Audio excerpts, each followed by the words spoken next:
or neither. That's what we're talking about in this video. Two confusing words that, guess what? These even confuse native English speakers as well. So don't worry, you're not alone, but I'm going to make the difference really easy for you and give you an easy way to remember if you should use either or neither. Of course, I'm Jennifer from jforrestenglish.com, and this channel is dedicated to helping you sound like a fluent, confident, natural English speaker. Now, before we go any further, make sure you subscribe and hit that bell notification so you're notified every time I post a new video. Now, let's dive in with this lesson.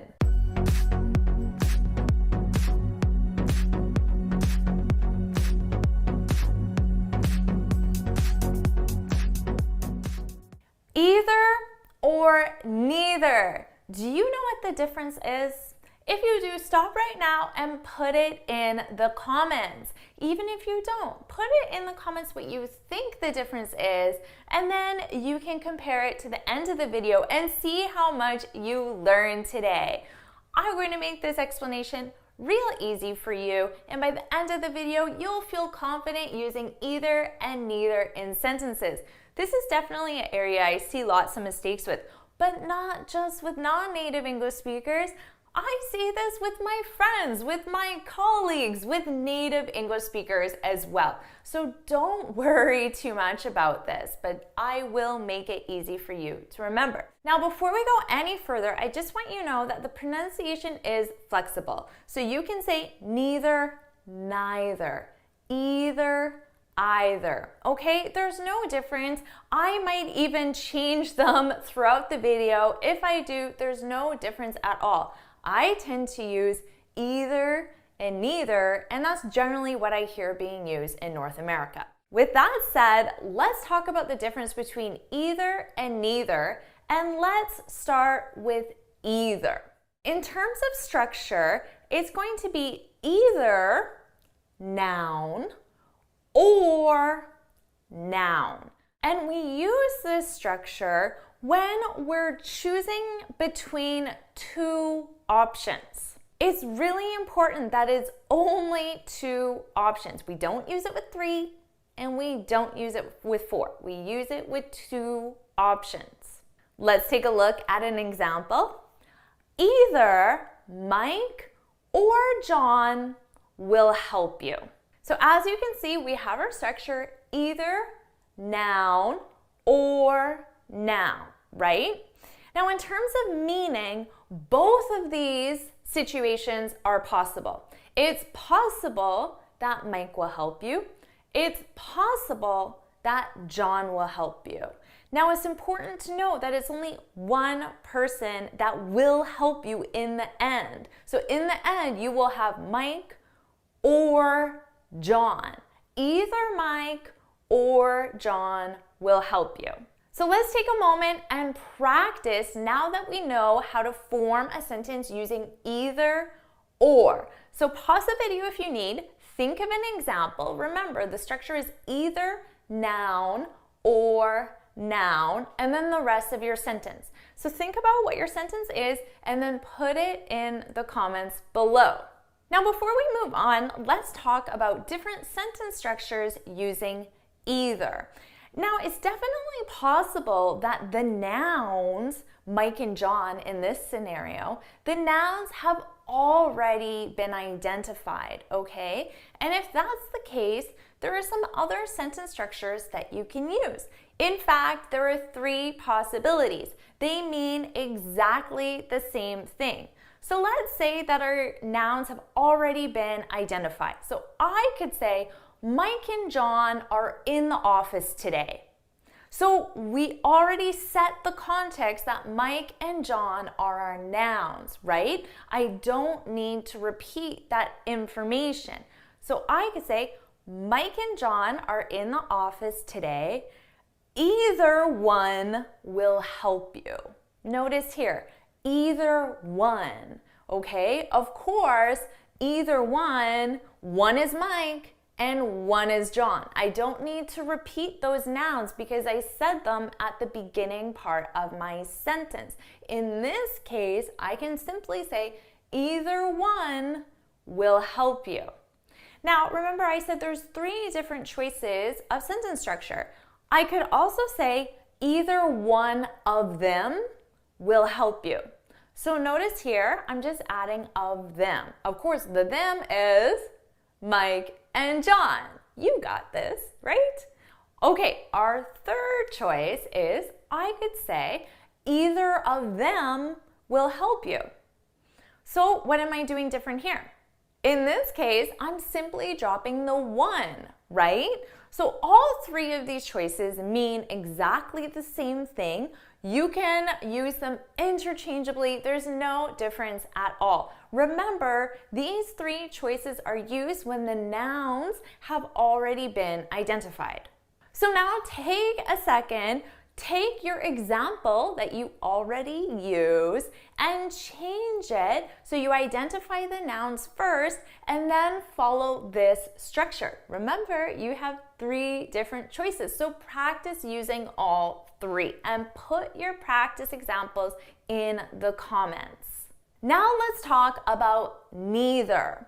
The thing you need to remember is that neither is negative. So I think it's really easy to remember that it's negative because neither starts with an N and negative starts with an N. So you can just have that association in your brain, right? Neither, negative, neither, negative, N, N. So that's an easy way to remember it. So think of it as the exact same as either, but we use it in the negative. So instead of saying that both choices are available and possible, like we did with either, we're using neither to deny those 2 choices, okay? They're not available.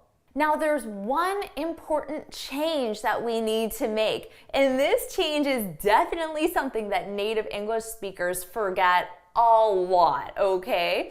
But that change is we have to say neither noun.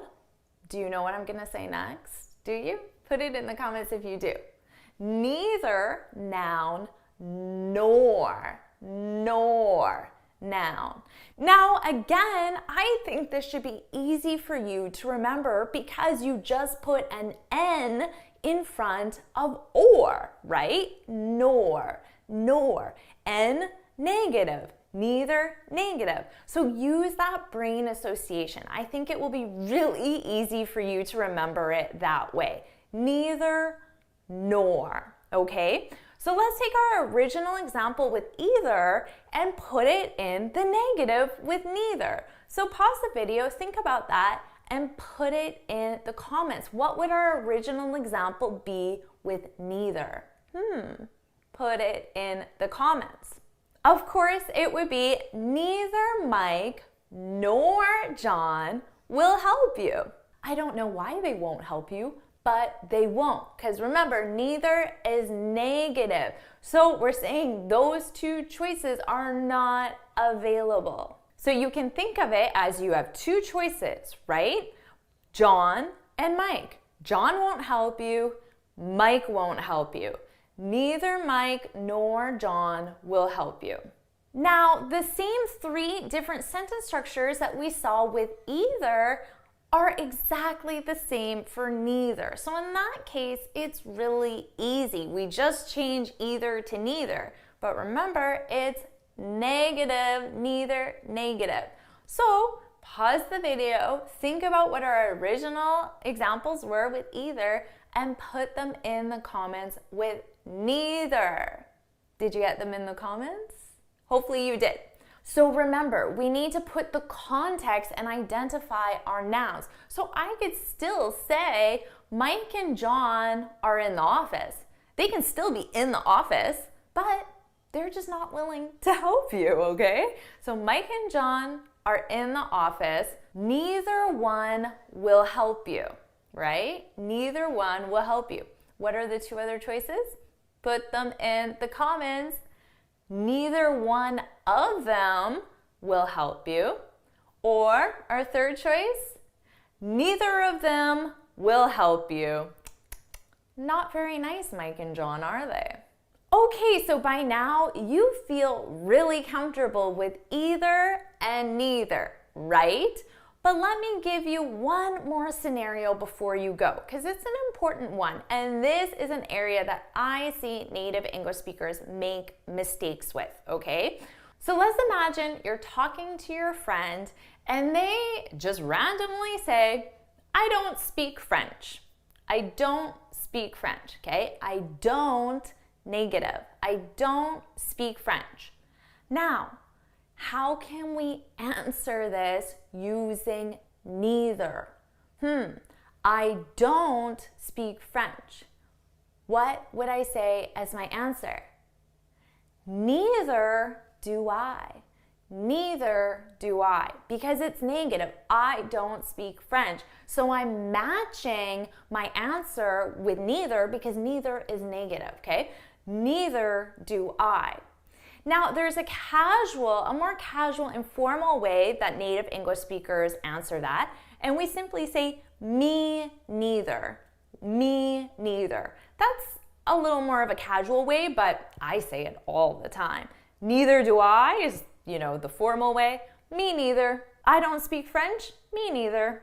I don't speak French. Neither do I. Now, I don't want to confuse you, but it is possible to answer this with either, but it's not that common, okay? But I just want you to know that it's possible. I don't speak French. How can I answer this with either? Do you know? If you do, put it in the comments. Bonus points if you know this one. Put it in the comments. If I wanted to answer with either to a negative, I would have to make either negative, okay? I would have to say, I don't speak French. I don't either. I don't either. I don't speak French. I don't either.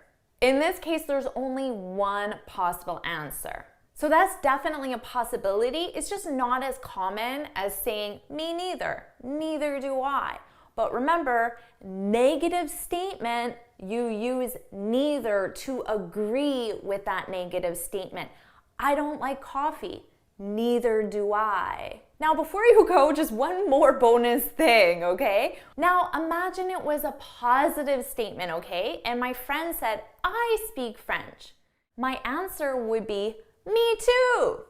Me too. So do I. So do I. So if it's a positive statement and you're agreeing positively, we don't use either and we don't use neither. Okay, so those don't exist in this situation. They're not choices.